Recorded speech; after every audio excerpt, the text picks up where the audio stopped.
7:43, joined by Senator Tom Cotton. Good morning, Senator. How you doing? Morning, Kevin. Good to be on with you. I think northern Arkansas may have got more snow than D.C. had overnight. Really? Do you expect more there or what? Well, there's 2 days ago they were predicting up to 10 inches. Just looking out the window right now, it looks more like maybe 3 or 4. I'll look at the radar here. I'll give you an update in a second. We'll both know, all right? The GOP House health care bill here, your feeling on this? Not in a condition yet where it's going to solve the problems of our health care system. Why so? Higher premiums and too many people unable to afford decent quality health insurance. I think it can be fixed, but it's going to take a lot of work, and that's one reason why I think we should slow down the process a little bit and make sure that we get health care reform right, not get it fast. Okay, why is there such a rush to push this through? I'm a bit mystified by that, Kevin. I understand the need for activity, especially early in a new administration. But ultimately, Arkansans don't care if we pass a bill by Easter or by Memorial Day. They care whether or not we pass a good bill and get it right and help bring down premiums for folks.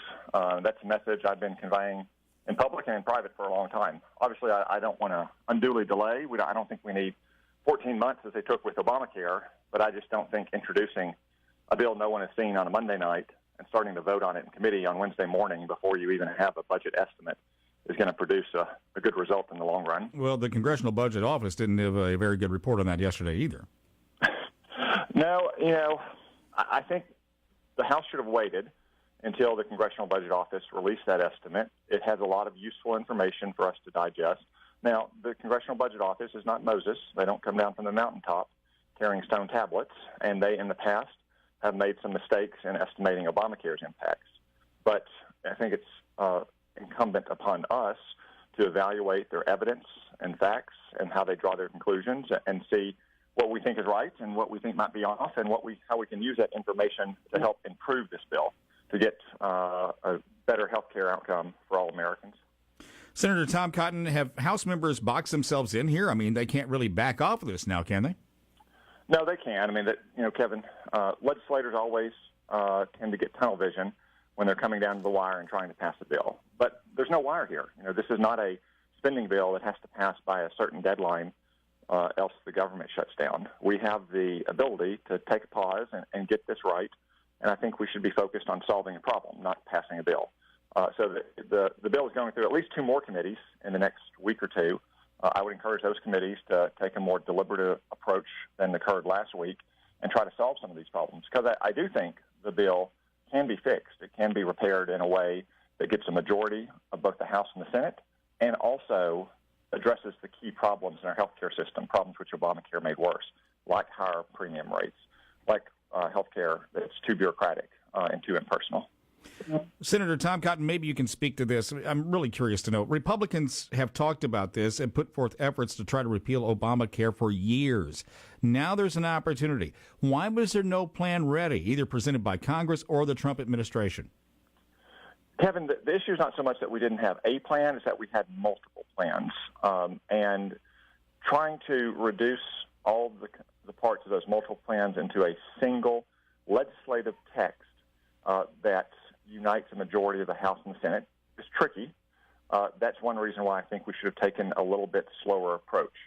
There was a bill that Secretary of Health and Human Services Tom Price proposed years ago that I think in many ways is better than the House bill. The House leaders purport to have based their bill on Tom Price's bill, yet there are many substantial changes to that.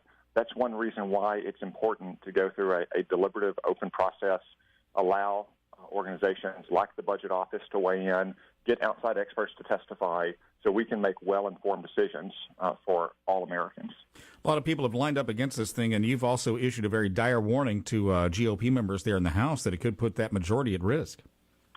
Well, there's a history of this happening, that the House will vote on a bill that has no chance of even passing the Senate in its similar form, much less becoming law.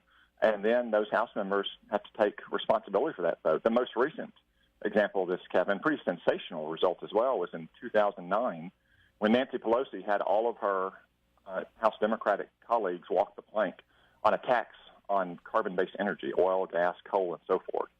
Not only did that not get a vote and not become law, but a Democratic Senator, Joe Manchin, literally taped that bill to a tree in a TV ad and shot it with a rifle. That's the kind of disconnect you can sometimes have between the House and the Senate. Senator Tom Cotton, thank you for the information. Looking at the radar here, yeah, you've got the snow there in Washington, but you've got some freezing rain off to your south. It's all pushing off to the north. You should be okay here in a little bit. Just, kind of cluing you in, playing amateur meteorologist in case you all my young staffers who are wearing that driving into the office now are going to have to get up and get out. There you go. Thanks so much. You have a good morning. Hi, Kevin. 749 News Radio 102.9 KARN, running a bit behind.